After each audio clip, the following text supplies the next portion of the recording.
My favorite word of all time, bar none, is the word zany, because it took such an incredible journey from what it used to mean to what it means today. Okay, believe it or not, zany is related to Yahweh, like the Abrahamic God Yahweh.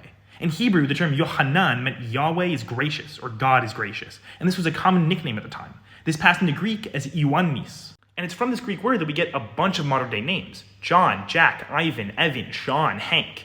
But the most important for our story is Giovanni in Italian. So Giovanni got shortened to Vanni, and eventually a nickname arose, Zany. And when you look at the spelling of Zany, you can probably see where Zany comes from ultimately. But at this time, Zany still didn't have any sort of connotation attached to it. Not yet. So to understand where the connotation comes from, we have to talk about names. You know how certain names have certain connotations? Like if I call someone a Chad or a Stacy or a Karen, you have a certain idea in your head of what that means? Well, the same thing started happening to the name Zany. Zany came to refer to a nobody, someone of little importance. But people started using the name to refer to jesters or clown characters. Soon, entire shows of Zanies were put on. And eventually, during the peak of the Italian immigration waves, Italians would come to America and bring Zanies with them.